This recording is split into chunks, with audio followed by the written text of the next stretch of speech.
Go míle maith Gaeilge on Sochtan Show. A very quick one before we get going. If you've been learning Irish for a while, but you still feel stuck or frustrated when it comes to speaking, that is exactly what we fix on the Learn Irish Online membership. As an LIO member, you get the structure and help you need to finally start speaking with real confidence from day one. Because unlike other schools or apps, we teach you what you actually need to know for everyday use of the language. You can sign up for a free trial today. I guarantee within a week you'll feel clearer in speaking the language and how you can continue your progress moving forward. If not, you can cancel. You've lost nothing. But guess what? In 2025, over 90% of learners just like you who signed up stuck with us after their free trial because it made a serious difference in their ability to speak as Gaeilge, and the majority of them are still with us to this day. You can join now at patreon.com/learnirishonline or simply search for us on the Patreon app. Hi folks, GU fáilte that week on show, fáilte with Gaeilge Weekly. Cíholtib tá solam gúil gacrod go ma livse mil buchas as a bheith túlasteach mar I gcónaí agus rih a dhéanam dearmid mar cinnte ghuiil mé chun dearmid a dhéanam seo muna dearmid díreach inis sé. Seo an tagran dearnach de Gaeilge Weekly ag dul amach rih Laethantaí Saoire an Tairrí. So mar bhíon muid ag déanú gach bliain agus seo an plán bhí agin I gcónaí níl in rud tar éis tarlú an airnúd mar sin seo an plán a bhí agin agus a bhíon agin gach bliain támat an cúpla seachtain ó thart ar mí omláin a thógáil saor ón fudcréile. So tá an tagran sóg dul amach ar an trochú lá mí úil ar Spotify, Apple na háiteanna sin nó níl lá is fithe ar Patreon. Agus baimidirás níl mé fós cínsa ach baimidirás an déardaoin dearnach de bhí lúnasa nó an chéad déardaoin de mí bheánfóver. Ok, so cean san seachtain sin níl mé céad fungéad cínsa fós ach I gceann mí amháin thart ar mí amháin ar aonas baimidirás agus baimid ag eisiú pulchreiltaí nó agus eagraní nua de Gaeilge Weekly arís. So, dúirt mé agus I gcónaí leis na fógraí sin dearm Geis sin early, maar muna dearn tú go lué cínta gúil tú an dearmid an dhéanamh air. So, tá mis ag taftú ar an 8 lá is fithe mí úil agus seo an chéad EAGRÁN ag dul amach tar éis do chun ó Craobh na hÉireann a bhuachans arís tar éis cévid blianta 5 bliana is 7 agus támad an seo agus don chéadúir ina héalthain agus fiú daoine atá 7 nó rábh líana 7 díos ceithre bliana 7 díos támad an rá gúil méo na All-Ireland Champions gúil siad san mar championí na hÉireann agus bútarí Craobh na hÉireann arís. Dó chreidsa ach beidir na chuir sé ró go chreidsa mar arís tá bhain an dul siar agus níl mé gur a bheitsáis ag bragáil an sa ach tá bhain an dul siar go neart podchreiltaí an teachtain scatsa ar le off the ball agus indó spórs agus de podchreiltaí difriúla seo leis na sanolaithe ar an sport agus gach den agrá an rud céanna. Kerry by 5, Kerry by 4, Kerry to win, Kerry will have too much for them, Kerry will get it done in the end. Ach, má híonn tú arás, chuig EAGRÁN de Gaeilge Weekly an teachtain scatsa cad a dúirt mé híonn dúirt mé bhí mothúchá látham go múthach muo agus sin an rud a tharlas dearán ná. Tar éis fiche nóméid ní ra mé ro winninach sa predictions in agus cheap mé ráis bhí an ceart a gach den eile bhí an ceart ag na sanolaithe in air quotes ar fad an mhaithin sin a dúirt go múthach cirí sá chéasca agus réili tá á gin ghuiil cirí mar an ar fápar ar laiad tá siad san mar an éireann níos láidre agus an éireann a bhuachach an cluiche sin beidir 8 nó 9 nóir as de ach níhí sin cad a tharla ag an deire seachtainna agus nach chu mise rénos agus ceapam an chuid is mód a chuoine timpeall na hÉireann tíomh mu de chirí a rénos nach rá a lán daoine an sásta chuna bheith ag féchann sin rud éigen béidir ó cheapmuid ribhe nach rámud chun feiceáil inar saoil agus nach rámud chun feiceáil go dó maio hús an sin agus captain Weo Kintaramatar Jordan Flynn ceapam ag crocu an Sam Maguire agus maio arás tar éis 2 bliana is seachtó mar champion in na hÉireann agus tá an malacht atá agus rinne méid beganí níos mó taide ar an malacht an teachtain scate agus seafó tríd ní léon sais cúntas fíor chúntas a bhfuil fianaise acu le haid an malacht sin ach bhí lang caintsfaí agus inis tá sé mar agus ní bhaid níos mó caintsfaí ar churbe godó arís inar saoil so dochreidse agus ionta chun fiú ag fécinn ar an sport tal an cainte gcónaí faoi tacticí agus stratéis agus predictions mar hamplas rudí mar sin agus an sport a héana ach domsa tuis a gin nach bhfuil sé sin tábhaach. Tuis a gin nach bhfuil sé tábhaach maimríonn maio le sweeper nó maimríonn thuirí le Paddy Clifford ar an wing nó I lár na bhharcha nó an rud atá tábhaach ná cad bhfuil an mothú an teachtain seo agus ag an deire seachtainna ag muintir maio agus an rud atá tábhaach ná daoine san astráil nua a héalann na Stát Aontaithe ag Canada beidir daoine ag éisteach leis an bud chréile seo a dá géire de fihead trocha carcha 5 bliain hin beidir fiú daoine nach chu riomh in éireann ach bas chun nuo iad a dismothirí agus an mothúcháin a bhí agus fós atá acu tar éis an bhua sin ag an deire seachtainna sin an rud tábhaach maidir leis an sport agus an méid lads óga agus calnaí óga le EAGRÁN inis lena dismothirí I mlíon an an bblin se thugan can I start playing Gaelic football or few can I start playing hurling no payrod a town is stocha hall I go nuo seansád níos mó go mai siad ag íri pelghuéile cosú a nát I máíochta ach mar hampla chun é limní an teachtains cat ag fáil an bua an sin san máíocht agus daine óga ag géirí dulasteach agus túsa chur leis an sport immert sin an rud atá tábhaach agus sin an rud atá orintanta leis na podcréaltaí sport agus leis an analysis is chuile rud eile bíon daine ag díreasteach ar rudaí a bhain díreach leis an sport fisiciúil é héan agus bhfuil le Mark de Clifford zone lay or man-to-man is rudí mar sin nach réalaí an rud tábhaach ná na ráirchanna a bhí ann inné I Michael Park hís an sin Castlebar agus an glindir chraí ar Windsor Wayo agus Windsor na hÉireann ceapam timpeall na tíre chomh so bhí mise ar leiad an sásta chun is sin eáil agus dún ceapam landíí gan ábhad mise rénos ag féchanseir le féhan nóméid agus jet nóméid fáca dúir bhfuil bei sé seogsú le gabhad sa séid ag nó gabhad sa seachta ag ócé tá siad ag cearclóir an éisteach tá siad chun caiilinch sa deire and I've seen this movie before an sais rud sin ach sa deire dan siad an sin agus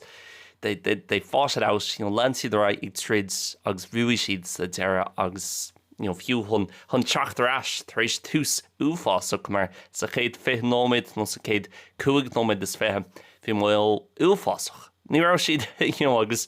mu rá sem mar eall ar na waids a bhí curí bheith an cluthe sin créithnia ag le ama bhí an méid sin seansna curí ach níor thóg siad iad agus an sin tháinig mil arás agus chruthí siad písa starra ag an deir seachtainna hús imlá clia I borch an chrócaí. Ach bhí neart caint maidir leis an sport le cúpla seachtain nó cúpla mí anús ar an bud chréile ach tá sam gomín a landíine géisteach agus ní léonsim ar bit acu sa sport so nu mé géirí láirt níos mó faoi sin. Tá mise ag ar ré chun dul arás chuig na hÉireann ó mórach mar dúirt méid tá méid taifidú ar an mórt agus ba mé réitiiltmórc idir sa bhfuil agus curcaig le déine is íhanm dulrás gur curcaig náid bhlá clia a sé bhád níos éasca dumsa agus just bhád níos lú stros ag an airfort tá sé rátagam neart orintanta ribh ar an budchéile na fáiban atám le airfort bhlá clia go háirithe Craigfort a híon so on seans a bhíon agam chun é sin a cheacans tógam an seans agus glacham leis an seans sin agus sin an rud a bhaid ó dhéanamh agam mórc agus ba mé imithe ar feadh míosta omláin rilí thart gotí agus beidir sin an fád nach bhfuil mé cínta go ddíoch cén dáta is bhaid Gaeilge Weekly arás mar tá mé dul arás go héireann agus ag déannear taistal timpeall na héireann thuasca bhéal fersta mar hampla de phleag ceol na héireann an tachtain se thugan I caithhuí nó ró mu ina siar comá ceann sé na Hill an Oran agus cad eile ag fannachtaithe Corcaigh Gomórach agus an sin ag dul go Canada mar a leabhar mé faoi cúpla seachtain ó hin ar an bud chéile ag dul go Newfoundland talbhanéisc agus go Toronto comá ar feadh 8 nó 9 lá san lomlan Canada ma chéadúir ag dul áit an tíomh mu den orb. So neart taistal agus neart rudí planáilsa am do bhí lúnasach le cúnaidé ba neart ama. It's shit an sé an chun just me scíal ligans mar bhí mé gobar go minic agus just ag déanamhil an rudaí agus gnóthach le rudaí le cúpla míús. So ag tunú mór le just beagnaín downtime a thógáil gan a bheith ag smaoinú numarcha faoin obair gan a bheith ag smaoinú gach luúin gach mórt. Ok, caiith mé Gaeilge Weekly eile cé gríomhanlam ag déanú an fudcréile seo cos so léon rud is cum mátá sé mar an rud is tábhataí I a héal fós tá sos wet anis is arís so sin an rud a bhaid am I ri bhí lúnasa. So ag tunú go mór le sin ag tunú go mór le seachans an seochtlan seo a caiim mé rá an saoir seo agus cinnte go bhfuil daoine ag go léamh na scéalta teacht amach as an Spáin. Maithím bhfuil a lán scéaltaí idirnáisiúnta ag teacht amach as an Spáin I mlína idir na taismí tréintcha a bhí ann cúpla mí ó hin agus na daoine fórbás agus an sin bhí carcarsan so cúpla seachtain timiste bhóthir timiste chóir cúpla seachtain ó hin le chlán éireannach híos in Acail le Malaga agus tá samgar sé sin na ceann línse arás in éireann cad eile ar nóí na tinsa agus cadtá arsúil sa rank agus sa Spáin anis leis na fires timpeall na háitsa comála sin bhí an blackout an uirí nuair thuí an grid síos ar feadh lámháin a láscéalta de bhreola ag teacht amach as an Spáin agus a gcónaí bíon daoine ag seola takes den chuige me grá was it how's it over there with this that and the other agus well dig ná ní bhíon tuncar agus sin ar an áit bhfuil me héin mar tá Spáin chomh mór sin an éireann nuair bhíon storm bíon agus sin rud eile a thar actually nuair bhí na floods ansa an uirí. So neart rudaí ar siúil sa Spáin ach mar hampla nuair tá tú an éireann nuair bhíon storm nó nuair bhíon tiltí nó floods ar siúil dig ná bíon tuncar agus sin ar bealnach an Ileán ar fad agus muinte na hÉireann ar fad ach mar eall gohfuil an Spáin ó bhád níos mó seans gohfuil a lán fires mar hamplugs lán tins ar siúil áitcinn sa Spáin I Córdoba agus tá sé sin sa réigiún céine mar a bhfuil me héin híos an seo sa bhil réigiún dar bhanam Andalusia agus sin go bунasach South Spain ach fós tá sé gád trí ceithre ó ar chlig sa cór weimse so nílíonn tuncar agus sin ar ma héal haon ornta beidir déanaan daoine dearmid ar sin.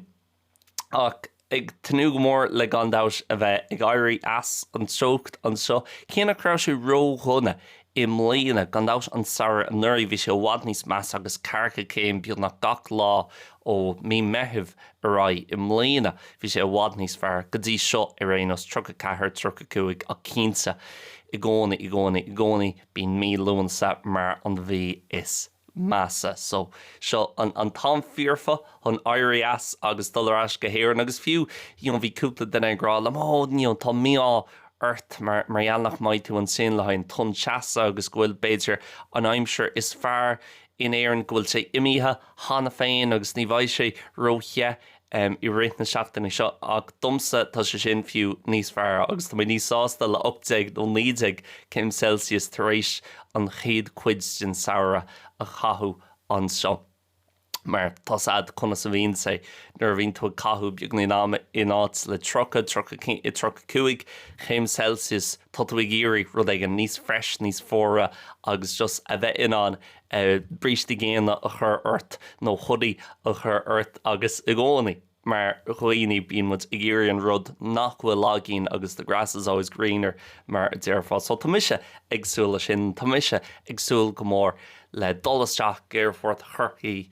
tróna mórach agus an bus áil iste go leor na cathrach dulasteach I dteach tormhanna éigean áit cíns peanta bímis a bheith am beidir an Irish Independence ó cheannach agus just a bheith home mar deir agus a bheith arás óháile agus mar deirm go minic ar an bud chéile nar bhíon mé arás sin éireann is iad na rudí beaga a cheasan amach domsa agus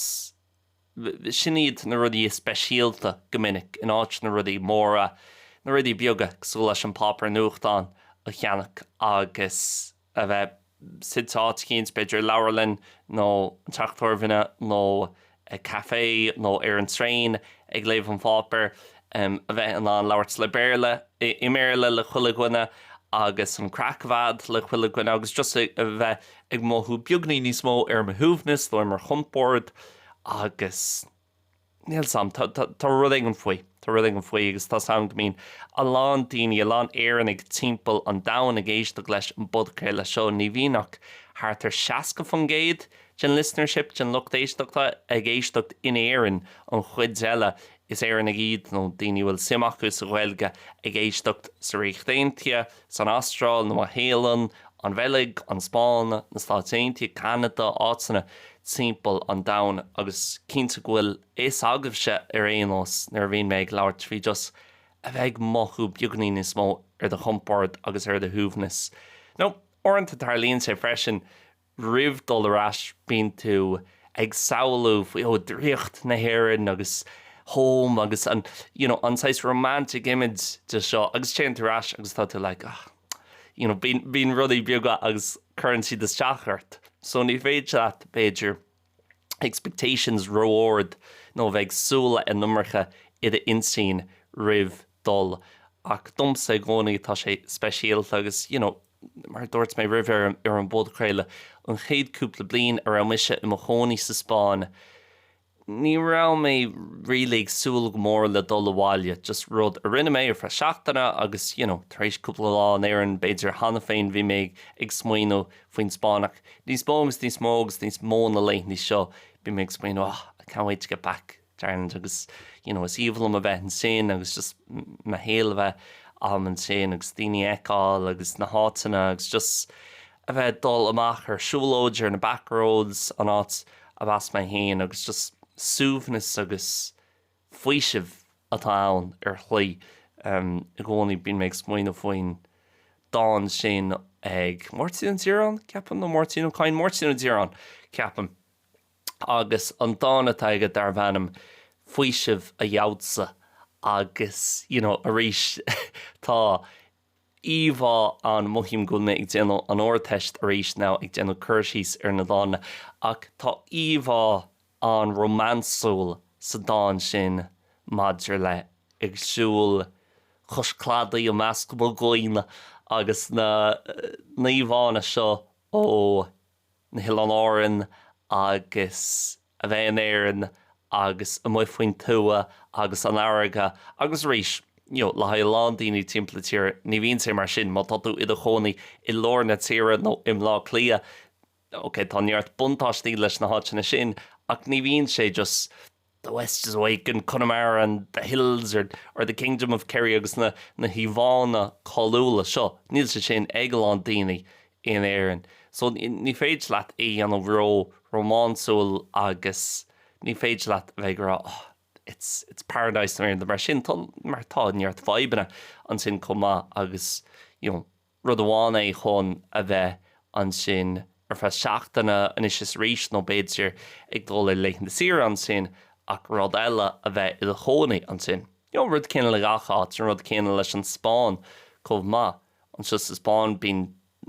or béidir ras an éireann bín an íomhá seo ag daoine maidir leis an Spáin agus go mín tú ag an trá gach lá agus go mín an lifestyle go hintach agus go mín sé bhád níos muile agus tá tú an tana bhainteas agus is féidir leat do ghinéir agus tá lón éhead tíomh mu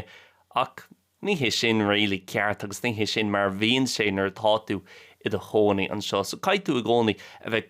cormach leis na híbhána sin agus na smaoinsaí a bhíon agén faoi áit sanna i friúil agus mar dúirt mé river the grass is always greener. gandát dom sé sin ráta le cúpla bliain nús buin am bhád níos mó taitneamh as a bheith dulrás gohéir agus a cathama an sin agus ag mothú bhfuil mé imar thir haon im áitín agus tam an dearfach faoi éireann, tam an dearfach faoi cábhfuilmid agus consatá rudaí in éireann agus is fualam an dúilteachas nar bhíon daoine gcónaigh tuairteach tá an tá dearagainn a bheith inar an éireannig agus a bheith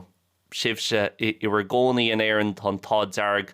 urbhse agus le cúna déormsa sa todhchaí a bheith an sin agus becheartún a bheith buíoch as an tír ionach atá agén agus mar a leabhar mé faoi beidir le cúpla seachta nús maidir leis an gumann luchas Gaeilge agus rudí beaga mar sin orintanta beidir déan muid talamh sláán na rudí sin ach tá siad anna speisialta agus becheartún. Déanú cínsa nach níon muid dearmad sin. Ribh leanam roiin ná din dearmad má tuda bhí géirí ó bhád níos mó rudaí ó Learn Irish Online I ri ar Laethantaí Saoire patreon.com/Learn Irish Online agus féidir le tús a chur le tríal Saoire hall an sin. Tás mar an áit is fearr chun fios a chur ar do chuid Gaeilge cuma cin level atá ad agus tar éis an tríal Saoire ní chosníonn sé ach €10 in aghaidh na mísa. Sin patreon.com/Learn Irish Online nó té go dtí an app Patreon agus cuirdaí Learn Irish Online hall an sin. Ths mé a ga éigins ar sra le cúpla seachtain a nús nó le cúpla lá nús fiú. Nus am an sra cearta nímuid ag leabhart an seo faoi Breaking Bad nó Ozark nó drama cosúla sin ag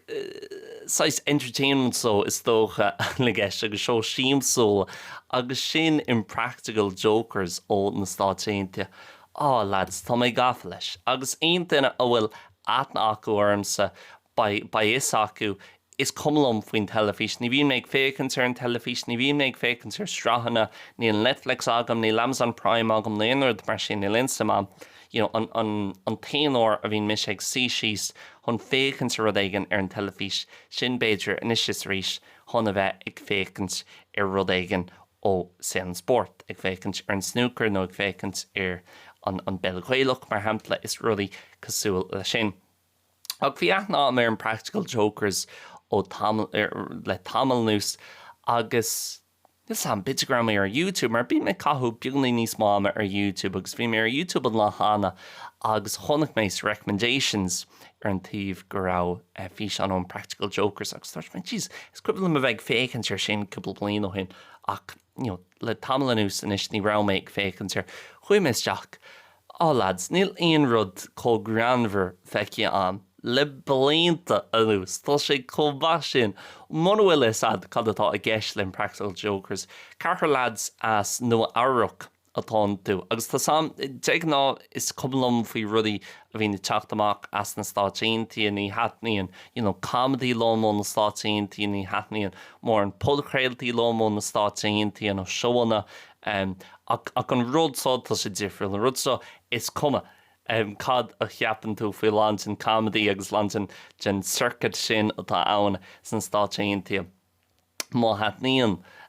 goire agus goire bhad leat an sin túnlateach chuig an seo. Seo go bunsacht an carlaid seo in nua áireach agus bíon ar cheann óháin acu dulasteach áit, beidir dulasteach go ulmhharracha, dulasteach go Pitzerlán, dulasteach go ionad sipadúirachta agus tá earpiece beag acu. Agus is comedians iad is fear grain iad, gaceán acu, agus bíon na trúr lads eile áit a gint, sais backstage, agus tá cameraí acu, agus is féidir lósan a bheith labhairt leis an lad seo bhfuil an earpiece acu aige, agus caithí sesin payroad a dhear an siad san a dhéanamh. So, má dear an siad san right, caithú dulop ar góp leis an lad seo agus rá XYZ, caithí siad a dhéana agus ar nói bíonn siad ag déanúireacht thon praseach a chrothú agus neart cunsbóid a chrothú le neart eile agus dearan siad rudaí atá wild máid le okay, caithú XYZ a dhéana agus an sin mna dhéanaan siad é tá sais punishment topinos ina dhé sin tá sé an bhá. Agus níl sé, orintanta leis na sais prank shows sin tin siad den nummer agus ní bhíonn sé féráilt ar chuoine eile. Len Practical Jokers gcónaí din siad job iirecht hirm sé héan ar rénos chun an chorumíocht aáil idir sais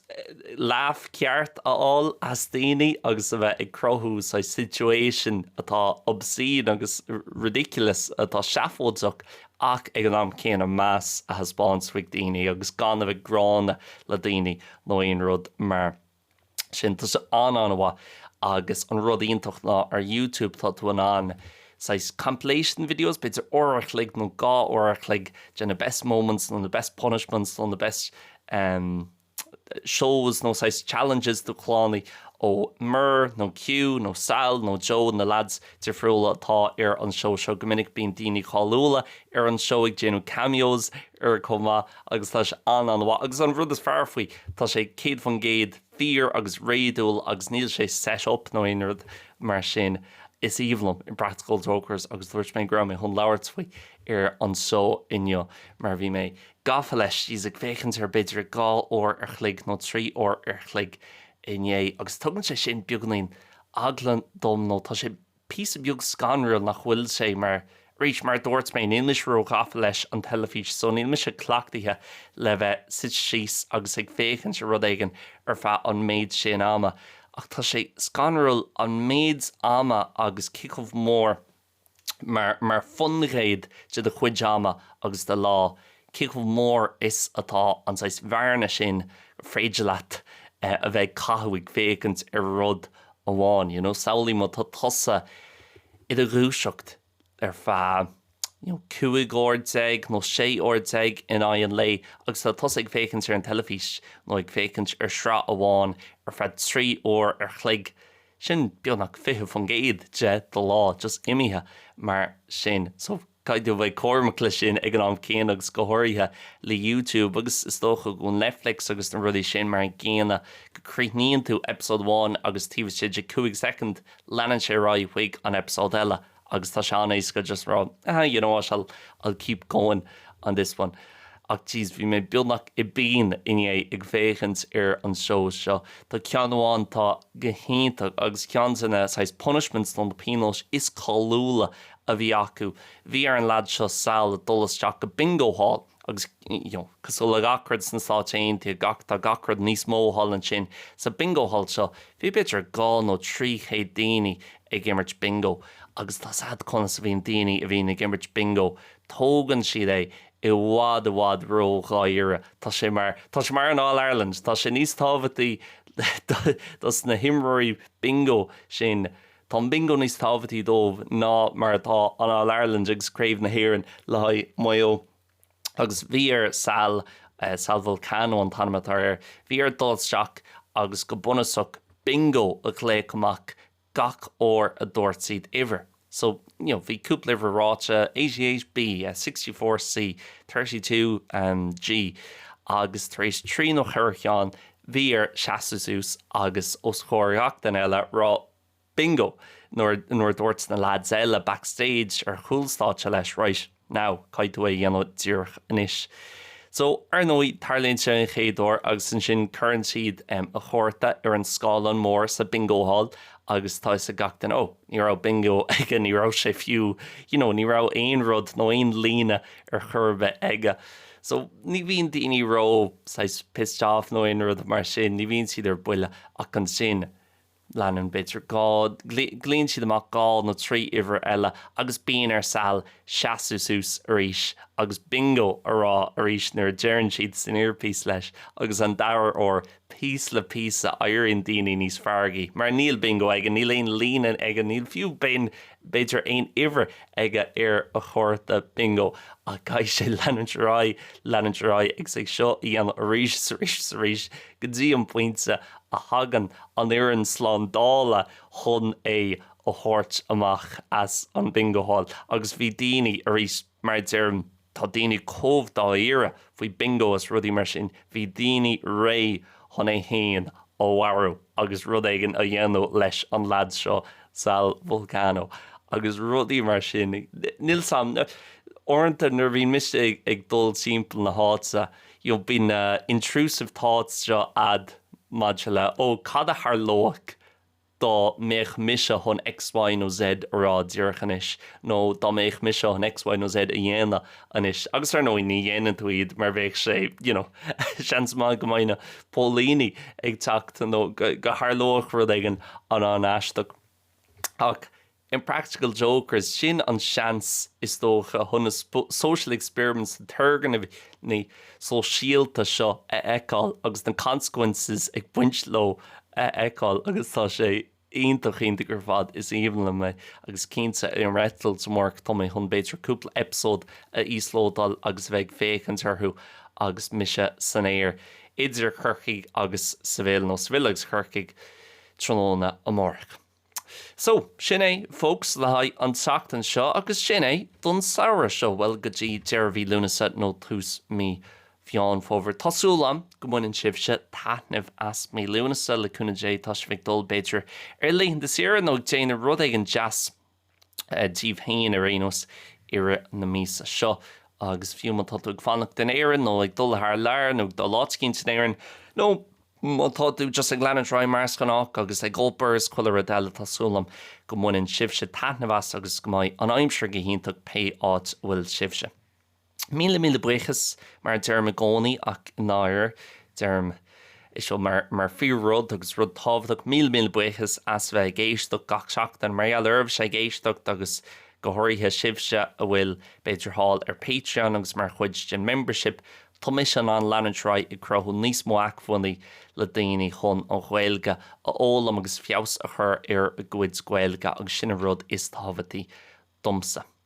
Tá min tunú mór hána féin le bheith ag labhairt libhse ag dearbhí lúnasa tús mí bheán fóbhar neart planan na difriúla le Gaeilge Weekly an chuid eile tin bhliain. Mar gcónaí má tain aseolalas na mtá tú ag ggéir a réad zagháil linne ag learnirishonline is féidir sead riomfos a cheolú chuig liam.learnirishonline@gmail.com nó teachtarcht ar Instagram just learnirishonline ar Instagram agus DM nó teachtarcht díreach a cheolú chuig.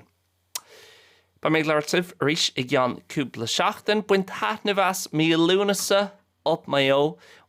bu agus sinné. Gur míle mágaí, slán agus beannacht.